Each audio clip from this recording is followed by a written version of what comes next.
என் அன்பு குழந்தையே, இப்போது உன்னுடைய வாழ்வில் நடக்கும் மிகப்பெரிய பிரச்சனைக்கு தீர்வைத்தானே தேடிக்கொண்டிருக்கின்றாய். இதோ மகனே, உன்னுடைய பிரச்சனைக்கு தீர்வைத்தான் இன்று நான் கொண்டு வந்துள்ளேன். இதை நீ முழுமையாக கேட்டு சரியாக புரிந்து கொண்டால் உன்னுடைய கவலைகளை மறந்து கட்டாயம் மகிழ்வாய். நீ வாழ்க்கையில் இத்தனை கஷ்டங்களையும் துன்பங்களையும் சந்திப்பதற்கு என்ன காரணம் என்பது உனக்கு தெரியுமா? எனக்கும் தெரியும், உனக்கும் தெரியும். தெரிந்தோ தெரியாமலோ சற்று அவசரப்பட்டு யோசிக்காமல் நீ எடுத்த ஒரு முடிவுதான் உனக்கு நிம்மதியற்ற சூழ்நிலையை இப்போது தந்து கொண்டிருக்கின்றது. எதையும் நம்முடைய வாழ்க்கைக்கு இது சாத்தியமா, பொருந்துமா என்று 1க்கு 100 முறை யோசி. அதன் பிறகு இதுதான் உன்னுடைய முடிவு என தீர்க்கமாக அதில் நிலைத்து நில். இப்பொழுதும் குழப்பத்தில் இருக்கும் மனநிலை என்பது ஆபத்தானது மகனே. நீ ஒரு முடிவு எடுக்கும் முன்பு 1000 முறை குழம்பிக் கொள்கின்றாய்.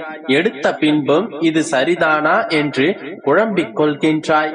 செயல்கள் நடந்து கொண்டிருக்கும் போது இது சரியாக நடந்து முடியுமா என்று குழம்பிக் கொண்டே இருக்கின்றாய். இத்தனை குழப்பங்களோடு நீ இருந்தால் உன்னுடைய மனம் எப்போது தெளிவாகும்? முடிவு எடுப்பதில் குழப்பம் என்பது உனக்கு நீ அறியாமை எனும் வலையில் மாட்டிக்கொள்வதற்கு சமம். அது எப்போது உன்னுடைய மூச்சை திணற வைக்கும் என்பது தெரியாது. எனவே எப்போதும் ஒரு தெளிவான மனநிலையில் இரு. ஒரு தெளிவான முடிவெடுக்க வேண்டும் என்றாலும், தெளிவான மனநிலை வேண்டும் என்றாலும் சற்று மௌனம் மட்டுமே போதுமானது. எப்பொழுதும் சாந்தமாகவே இரு. அதிகமாக யோசிக்காமல் மனதை அமைதியாக வைத்துக் கொள்ள பழகு.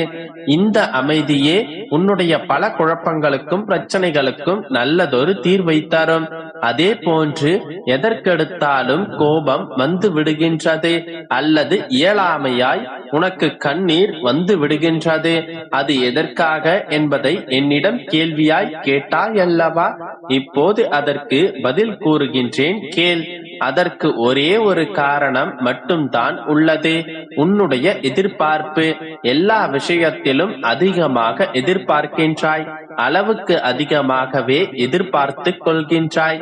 ஒருவேளை இன்று எடுத்துக்கொண்டால் கூட அது இப்படி இருந்தால் நன்றாக இருக்குமே என்று வெறும் சந்தோஷமாகவே வழிநடத்தி செல்ல வேண்டிய விஷயங்களை மட்டும் கற்பனை செய்து கொள்கின்றாய்.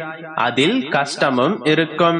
அதை நான் சுலபமாக நேர்மையான வழியில் எதிர்கொள்ள வேண்டும் என்று யோசித்துக் கொள். ஏனென்றால் நிஜத்தில் அதுதான் யதார்த்தமும் கூட. வாழ்க்கை என்பது சந்தோஷமும் கஷ்டமும் நிறைந்தது என்பதை முதலில் புரிந்து கொள். அப்பொழுது உன்னுடைய பிரச்சனைகள் உனக்கு பெரிதாக தெரியாது. அதை எதிர்கொள்ளும் மனதைரியம் உனக்குள் பிறக்கும். கலங்காமல் இரு, நான் இருக்கின்றேன். என் அன்பு குழந்தையே, ஓர் நாள் நீ என்னிடம் வந்து மனம் விட்டு பேசினாய். நினைவிருக்கின்றதா? உன்னுடைய மனதில் இருக்கும் பாரங்களை என் மீது சுமத்திக் கொண்டிருந்தாய். ஞாபகம் இருக்கின்றதா? உன்னுடைய மனதில் வலிகளை தாங்கிக் கொண்டு, உன்னுடைய கண்களில் கண்ணீரை தேக்கி வைத்துக் கொண்டு, என் கண்களை உற்று பார்த்து கொண்டு, என் பாதங்களில் விழுந்து வணங்கி என்னிடம் உன்னுடைய பிரார்த்தனையை முன்வைத்தாய். அன்று எனக்காக நீ ஒரு தீபம் ஏற்றினாய். அந்த தீபமே உன்னுடைய வாழ்க்கையில் இன்று ஒளியூட்டப் போகின்றது. நீ ஏற்றிய தீபம் உன்னுடைய வாழ்வில் உள்ள இருளை போக்கி வெளிச்சத்தை கொண்டு வரப்போகின்றது.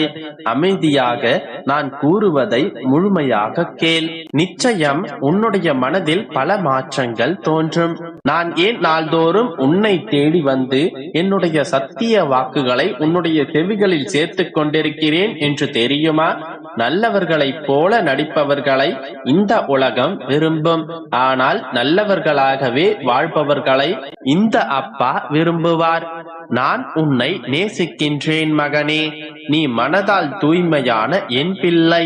உன்னிடம் செல்வம் இல்லாமல் இருக்கலாம், ஆனால் செழுமையான குணம் உண்டு.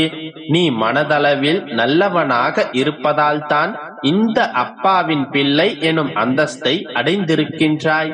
தினமும் நான் உன்னிடம் பேசுவதை நீ தேடி வந்து கேட்பதைப் போல நீ என்னிடம் சொல்வதையும் நான் கேட்டுக்கொண்டுதான் இருக்கின்றேன். ஒரு சில நாட்களில் என்னிடம் நீ பேசுவதற்கு எதுவும் இல்லாமல் மௌனமாக அமர்ந்திருப்பாயே, அந்த மௌனத்தின் வலியையும் நான் உணர்ந்து கொண்டுதான் இருக்கின்றேன். எல்லாம் தெரிந்து கொண்டும் எல்லாம் உணர்ந்து கொண்டும் எதுவும் செய்யவில்லையே என்று உன்னுடைய ஆதங்கத்தையும் நான் அறிந்திருக்கின்றேன். நீ நினைப்பதைப் போல் நான் எதுவும் செய்யாமல் இல்லை மகளே. உனக்காக எல்லாவற்றையும் செய்து கொண்டுதான் இருக்கின்றேன். உனக்கு என்ன தேவை என்பதை நீ அறிந்திருக்கின்றாய். அதையே தான் என்னிடம் வந்து கேட்டுக்கொண்டும் இருக்கின்றாய். ஆனால் அது உனக்கு எப்போது தேவை என்பது எனக்கு மட்டுமே தெரியும். சரியான நேரத்தில் நிச்சயம் உன்னுடைய தேவையை நான் நிறைவேற்றி தருவேன். இப்போது என் பிள்ளையாக நீ செய்ய வேண்டியதெல்லாம் வாழ்க்கையில் நீ அனுபவித்த வேதனை, துயரம், எந்த இக்கட்டான நிலையையும் வேறு யாராவது அனுபவித்துக் கொண்டிருந்தால் அவர்களுக்கு உன்னால் முடிந்த உதவியை செய். தர்மங்களில் தலையாயது உதவி தேவைப்படுபவர்களுக்கு உதவுவது. அவர்கள் கேட்காமலேயே நீயாகச் சென்று உதவுவது. இப்படி நீ செய்யும் போது உனக்கு வேண்டியதை நீ கேட்காமலேயே நான் செய்து தருவேன். கலங்காமல் இரு, நல்லதே நடக்கும். என் அன்பு குழந்தையே, உன்னை ஒவ்வொரு நொடியும் நான் கவனித்துக் கொண்டுதான் வருகின்றேன்.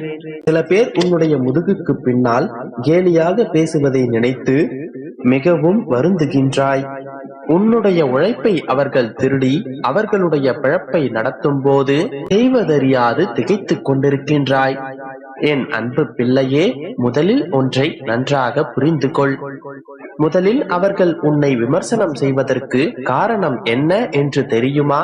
அவர்களால் உன்னுடைய தரத்திற்கு வர முடியாமல் போன போதும், உன்னிடத்தில் இருப்பது அவர்களிடத்தில் இல்லாமல் இருந்த போதும், உனக்கு சதி செய்து அது முடியாமல் போகும்போதுதான் அவர்கள் இப்படி பேசுகிறார்கள். அவர்களை விட ஒரு படி மேல் நீ எப்போதும் இருக்கிறாய் என்பதை நினைவில் கொள். உன்னுடைய எண்ணங்களையும் எழுத்தையும் உழைப்பையும் திருடி பிழைப்பவர்கள் எத்தனை நாட்கள் தான் இதே பிழைப்பை நடத்த முடியும் சொல்? அவர்களுக்கு சரியான நேரத்தில் சரியான புத்தியை நான் அவர்களுக்கு புகட்டுவேன். இவர்களெல்லாம் எப்பொழுதும் கீழானவர்கள். இவர்களை நினைத்து வருத்தப்பட்டு கொண்டு உன்னுடைய மனதை குழப்பிக் கொண்டிருக்காதே. யார் என்ன செய்கிறார்கள் என்பதை நான் பார்த்து கொண்டுதானே இருக்கின்றேன். உன்னுடைய உழைப்பிற்கான ஊதியம் நிச்சயம் உன்னை வந்து சேரும். உன்னுடைய உழைப்பிற்கான வெகுமதியை அவர்கள் உனக்கு நிச்சயமாக கொடுத்தே ஆக வேண்டும். என் அன்பு பிள்ளைகளே, உங்கள் அனைவரிடத்திலும் நான் ஒன்றை கூறியே ஆக வேண்டும். அது என்னவென்றால், என்னிடத்தில் ஒரு காரியத்தை ஒப்படைத்துவிட்டு நம்பிக்கை இல்லாமல் வேறு எங்கெங்கோ தீர்வை தேடி அலைந்தால் பலன் கிடைப்பதில் தாமதம் ஏற்படலாம். என்னுடைய அப்பா எனக்கு அனைத்தையும் வழங்குவார் என்கின்ற கண்மூடித்தனமான நம்பிக்கையிலும் வைராக்கியமுடனும் இருங்கள். அதன் பிறகு அனைத்தும் நீங்கள் எதிர்பார்த்தபடி நிச்சயமாக நடக்கும். உன்னுடைய வாழ்க்கையிலும் இருள் நீங்கி ஒளிமயமாகும் காலம் வந்துவிட்டது. வெகு நாட்களாக காத்திருந்து காத்திருந்து சலித்து போனது இனி ஒவ்வொன்றாக நடக்கப் போகின்றது. ஆம், இனி உன்னுடைய வாழ்க்கையில் பல அற்புதங்கள் நடக்கப் போவதை நீயே கண்கூட பார்க்க போகின்றாய். அதன் பிறகு உன்னுடைய வாழ்க்கை முழு மகிழ்ச்சியானதாக மாறிவிடும். உன்னுடைய காத்திருப்புகள் அனைத்தும் கனியும் காலம் இது. உன்னுடைய கவலை, கஷ்டம், சித்திரவதை, துரோகம் என அனைத்தும் சில மாதங்களிலேயே சரியாகிவிட்டு விரைவில் நீ துள்ளி குதித்து வாழப் போகின்றாய். அதன் பிறகு உன்னுடைய ஈடுபாடு இல்லாமலேயே அனைத்தும் உனக்காக நிறைவேறிவிடும். அதன் பிறகு உன்னுடைய வாழ்க்கையில் அனைத்தும் ஜெயமானதாகவே இருக்கும். விமர்சனம் செய்பவர்களை பற்றி கவலை கொள்ளாமல் உன்னுடைய வாழ்க்கையை நீ மகிழ்ச்சியாக வாழ கற்றுக்கொள். இனி அனைத்தும்